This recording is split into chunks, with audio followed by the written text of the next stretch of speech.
Hi, welcome back to Botanical Woman. I'm Christine, and today we're going to look at my Hoya collection.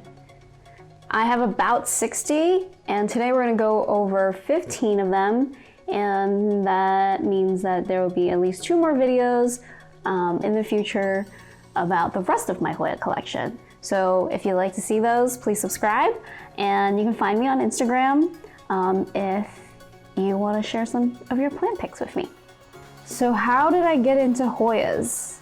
I started getting into plants again here in Seattle, I guess in December of last year.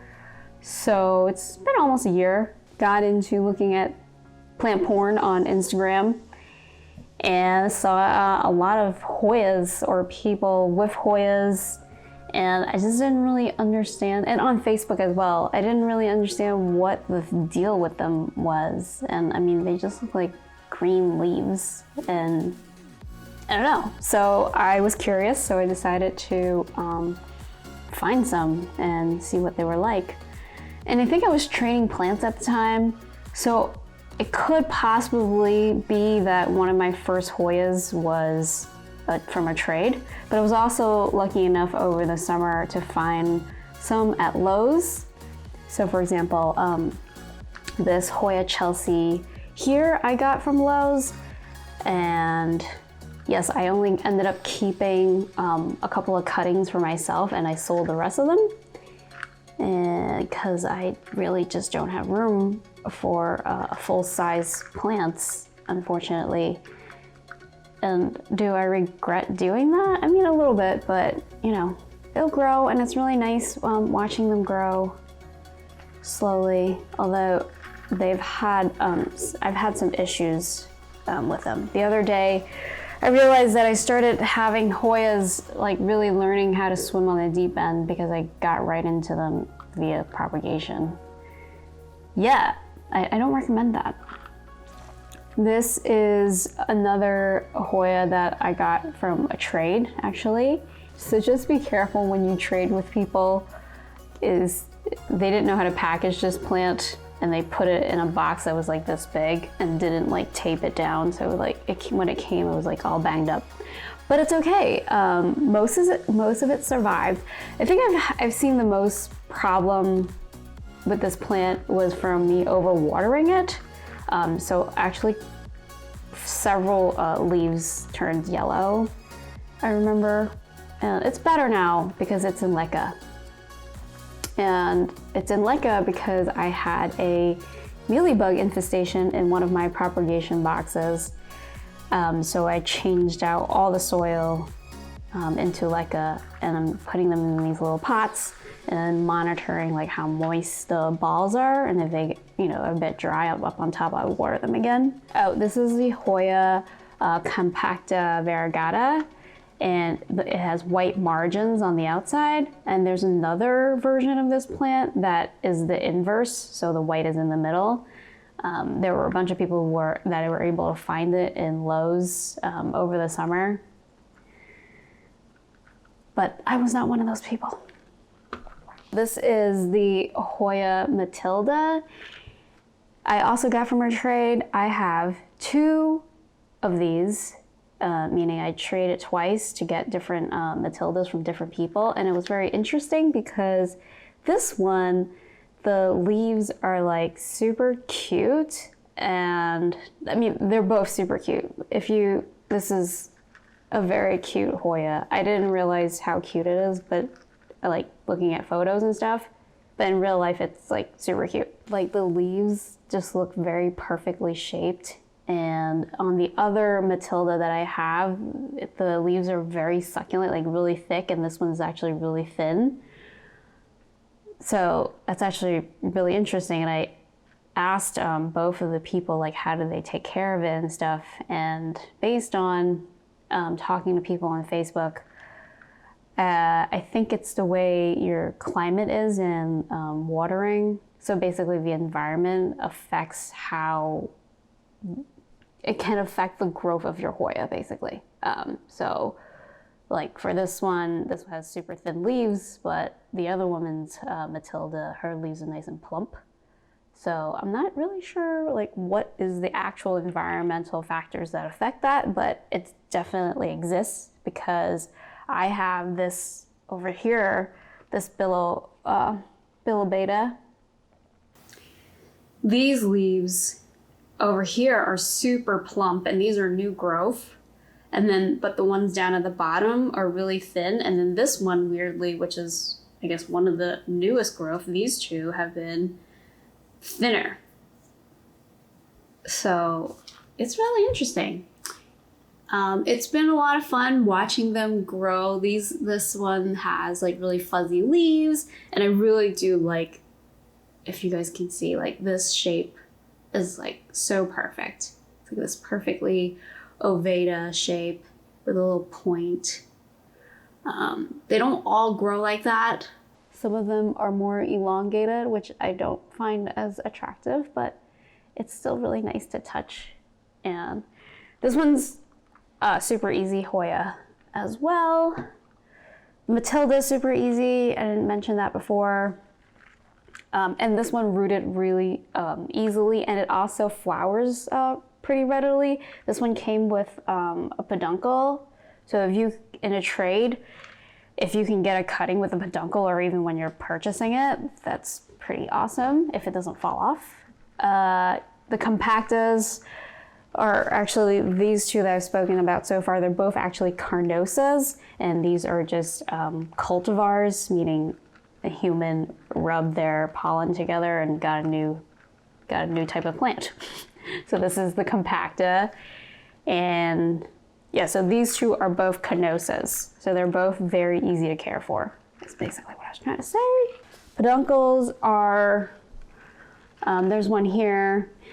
It is, a peduncle is, I think it's also called a spur, or maybe they're two different things. I'm not entirely sure, but so there's the stem, and then the peduncle grows out of it, like a little, kind of like a stick, another branch, and then at the tip of that branch, kind of you get these buds forming, and then that's where the flower comes from.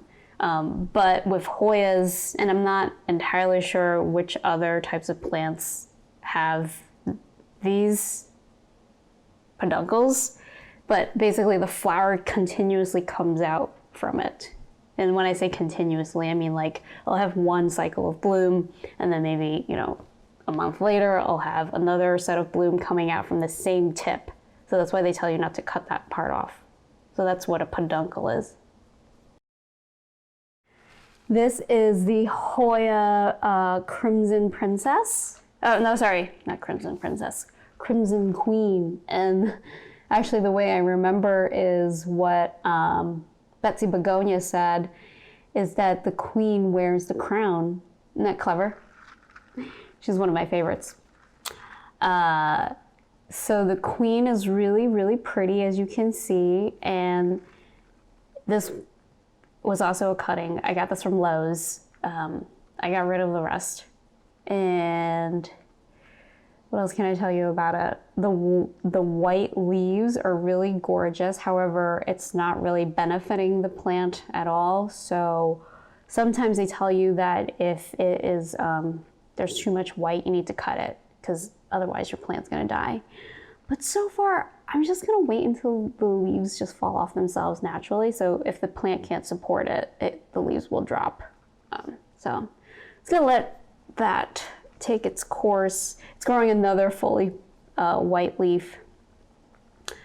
But if you look at the stem, there's actually some green in it. So hopefully the green part will, take over. And normally it does, because the plant needs energy.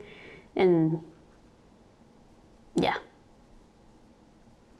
So that's it. This is also a carnosa that has been cultivated to have these markings. Pretty easy plant to take care of, I would say. It's grown quite slowly for me, but I think that that's because it was such a small cutting, or such a small piece, and then with the mealybug infestation, it kind of set everything back a little bit. So we're playing catch up. Okay, here is another Hoya that I got as a cutting. This is the lacunosa royal flush. I can't say this plant was an easy start for me. This was one of my first Hoyas that I tried to propagate. It took a long time for it to take off, and I think that might have been because I was keeping it too wet or something. I don't know, but it's finally started to grow and it's doing a lot better. Yeah, like there's actually new growth coming out. What do I want to say about leca? I've been really loving it. It's been really easy, I think, because like of the whole Mealybug situation that I just went through. I just feel like it's just so clean, and I feel like it's less likely to get bugs because of it. I obviously just started this, so I don't know like how the Hoyas are going to like it. But based on what I've observed so far, several of the Hoyas that I put into the semi-hydro setup, they have been happy because I see new, I've seen new roots being developed, and they're like, you know, enjoying their new leca environment. And this semi-hydro, you know, setup is slightly different from this one because this one has no reserve at the bottom for the water. So all I'm doing is manually monitoring how moist the leca gets, and if it dries out, then I just water this one. And this one, obviously, it's kind of self-sustaining, at least for, I would say, a week. Yeah, a week, because because I have heating mats, so it dries it out a little bit faster. But yeah, it's been cool. I've been enjoying it. The only thing is, because of the glass jars, it makes it really heavy, so that's one downside. Okay, the finlaysonii. This was really my kind of entry, I don't know, gateway Hoya, like seriously falling in love with them, just because like discovering all the different types of foliage they have and how they grow, and like look at these veins, are just really delicious to look at. Yeah, and it's grown quite a bit. It's grown a new stem and a couple of new leaves. I would say like 4 new leaves since I bought this from Rick. Yeah, super healthy. This was also transferred to leca because of mealybugs. So we'll see how that goes. I had a really bad mealybug outbreak. I discovered it this week. I was looking at the plants in the box, and I have to say, like, since I came back from New York, I haven't like looked at every single plant. Like normally I like to like really examine them one-on-one, but I've just been feeling really tired and I haven't really gotten around to it. Anywho, the point I'm trying to make is that I saw 2 mealybugs kind of wandering around, exploring the box, exploring the jungle, and I was like, holy shit. So I killed them. I just squished them with my bare hands and squished them with my bare hands. And then I was like, there might be more somewhere. So I just started looking at stuff really closely, and I was like, I don't see anything. And then like, I don't know what came over me, but I decided to take one of them out, take the plant out of, you know, its container. And I was like, oh my God, there were so like these like white dots all over like the side. So I'm not gonna pull it out, but like I pull it out, and like on the edge, kind of lined, were like these like little white dots of mealybugs, and it was like kind of like all over, like in the circumference.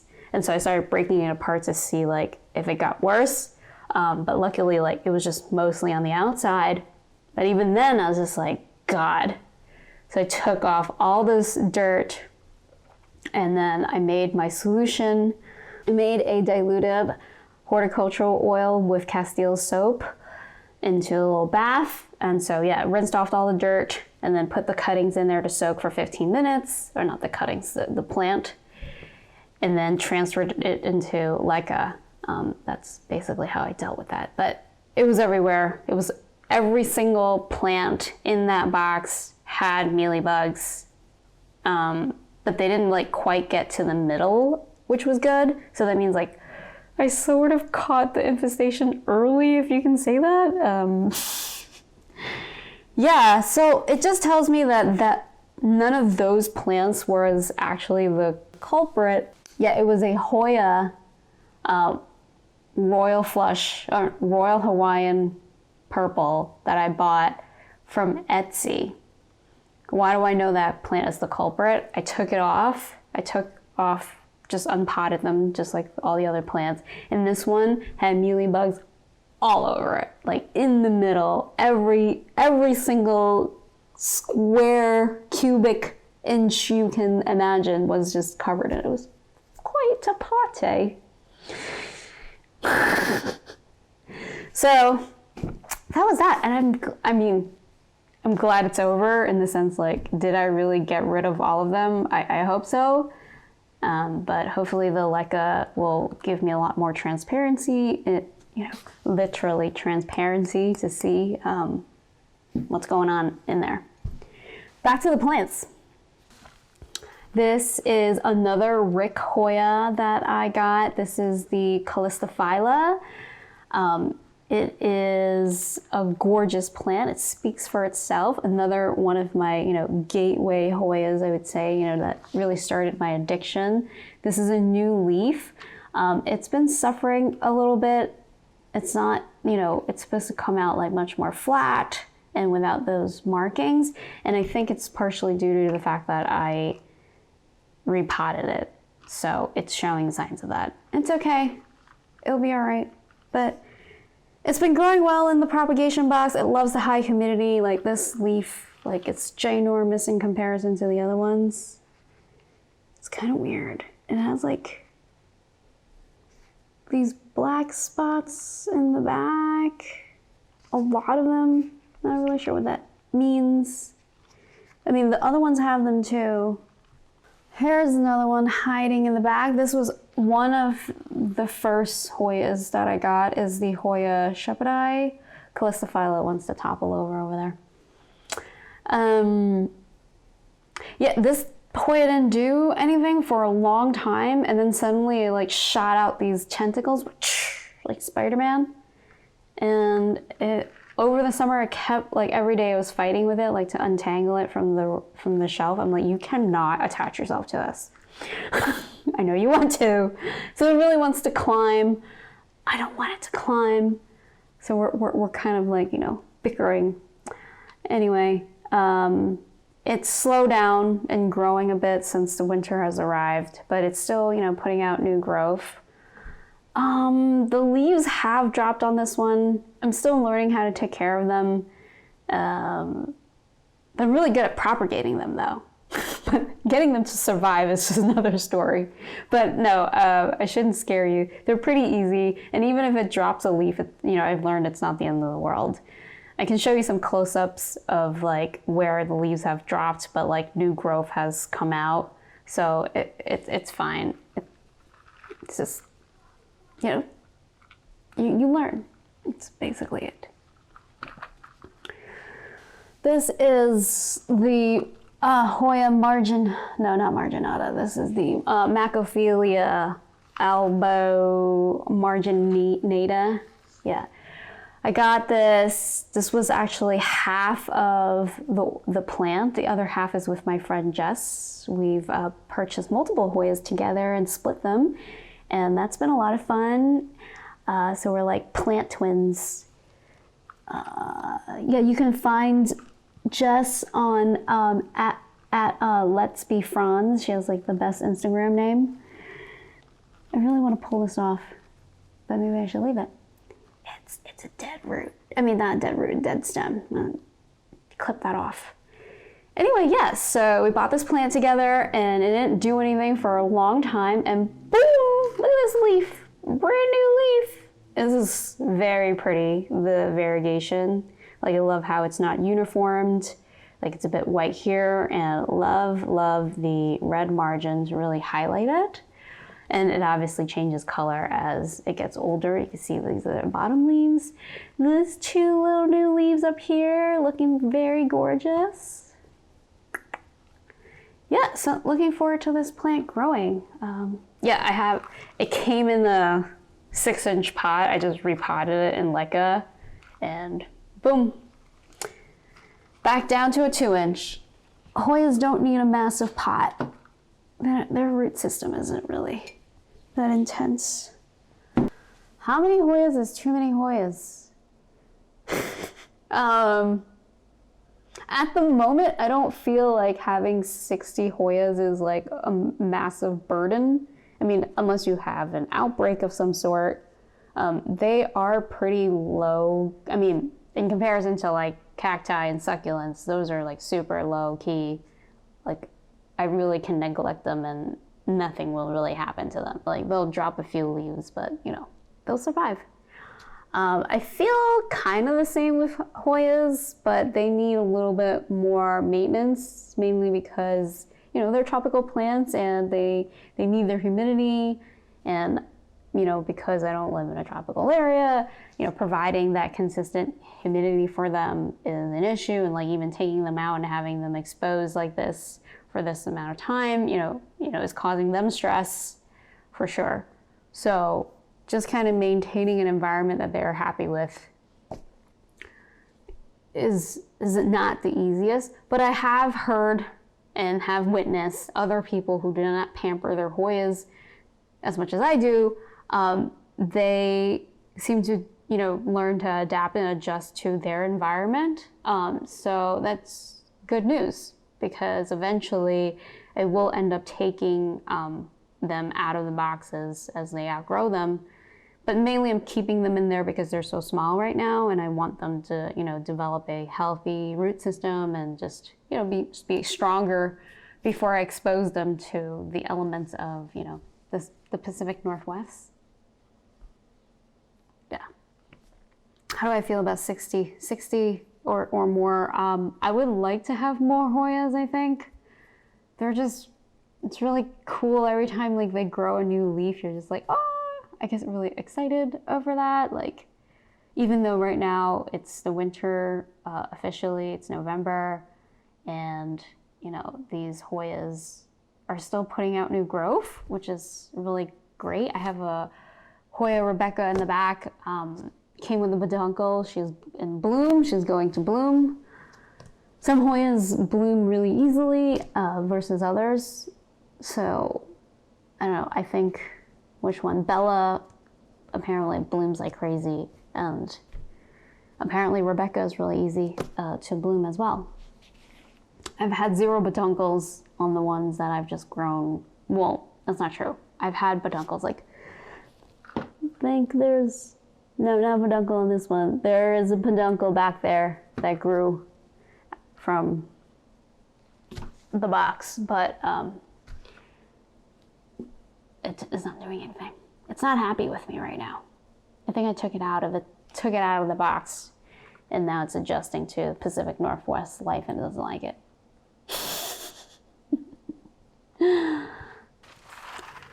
Okay, this one over here, what is your name? This is the, krohniana. And this was a cutting that I got for free from Rick, and it's been growing really well. It was 1 cutting, and I think I cut it into 2 cuttings. I believe that's what happened. But anyway, they're both in there doing its thing, growing leaves, and it's super cute. Like, it has little, I don't know, it kind of reminds me of turtle shells, really. And it has a bit of splash on it. And the new growth is like a little bit red. Yeah, it's gonna eventually overflow so you can see it. Have I had any problems with that plant? No, this cutting was super easy to propagate. No leaves fell off. It rooted pretty quickly. I don't remember it having any issues. It was super easy. So if you can get cuttings of that, great plant to try propagating. This has a funny story. behind it. I actually don't really know the name. People have told me that they think it is the Hoya carnosa, maybe one of the more original ones. Like this is what carnosas used to look like before they started hybridizing them or cultivating them. Or maybe not. I'm not sure, because I don't know the name of this plant. Because I bought this at Taylor Greenhouses and it was completely mislabeled. This was labeled Hoya Marella or something like that. Yeah, and it looks nothing like this at all. The leaves are like big and round, like this. This is not that. So, multiple people on Facebook actually bought this plant, and within 24 hours, I saw multiple posts. People are like, "What is this? What did they sell me?" So that was kind of funny. But it's been doing fine. New leaf. Most of Taylor Greenhouse's Hoyas that I've gotten, even though they're like starters, they've been really easy and healthy to grow.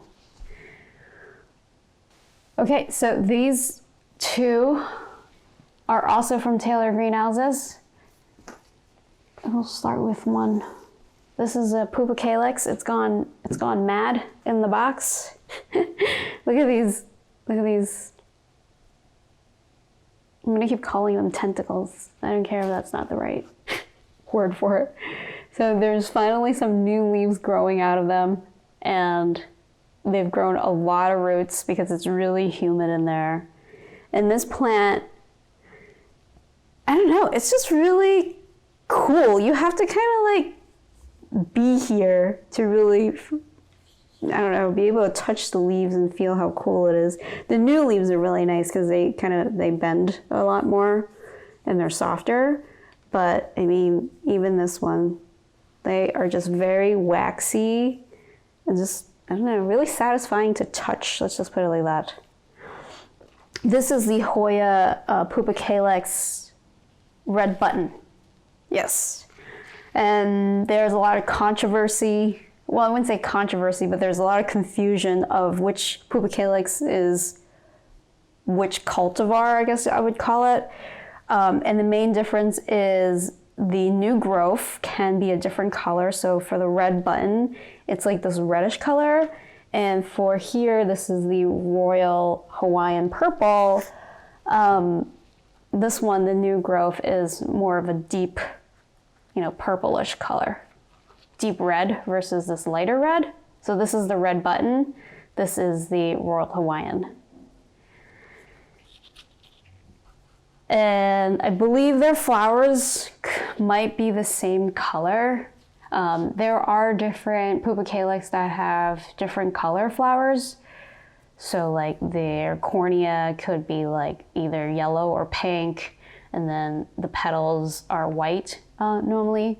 And then there's also the pink silver, which I also have, and that has pink flowers. So each pubicalyx has a little slight difference, but mainly the foliage and the flower color is what makes them different. They grow super, super easy. Look at them. I mean, it's been about 4 months, and this is the amount of growth that I've gotten from them. Like this one's much more dramatic. I mean, it's long. It's long. I can't say I love the tentacles. They kind of get all over the place and get themselves in trouble. Okay, I think this is the last one, I believe. That was fast.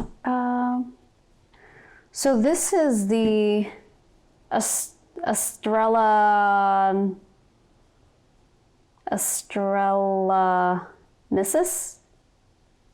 Yeah, this is the estrellaensis. And this I also got as a cutting from Ted. And this is a brand new leaf, which I was really excited to see. And this Hoya, if you guys remember at all, I'm just looking at the new growth. Yeah, this Hoya grows really woody. As you can see, it's different from a lot of the other ones that I've shown you today. And then this is, and the callistophylla, and the finlaysonii. So The finlaysonii is very woody. And the callistophylla is also like that. So Hoyas, you know, they just appear very different. It's really cool. Yeah, this is one of the bad things about putting them in the plastic pots, because it just doesn't balance the plant and it just keeps wanting to topple over. I really need to put it on some kind of support. Yeah, so I bought this plant because of the flowers. It had a peduncle, but it fell off. Yeah, sometimes it's not gonna make it. But I would say it's doing good, considering that there's one new leaf.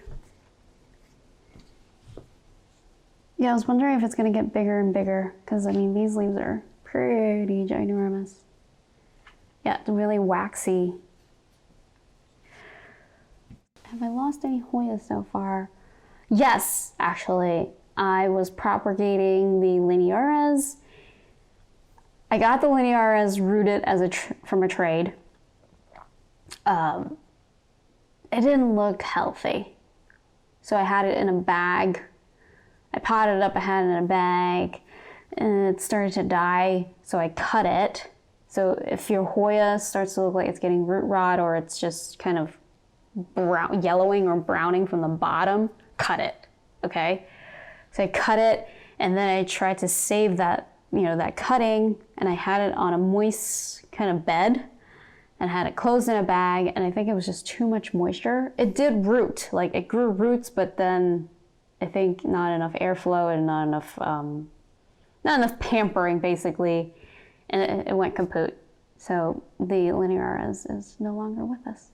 But I am trying to get more, actually, literally today, because I'm going to another plant trading event. So, lineares has died.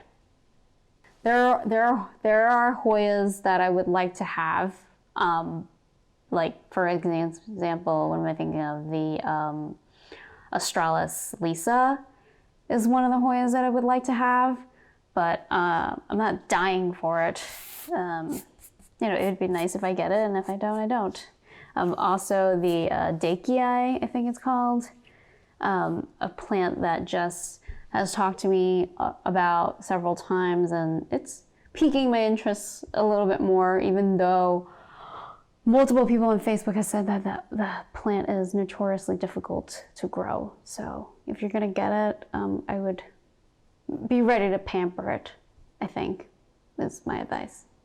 Which one is your favorite Hoya? If you're thinking of getting a Hoya, which one would you get? Would you get maybe this Mathilde? Let me know in the comments below. Thank you for watching, and until next time, happy growing.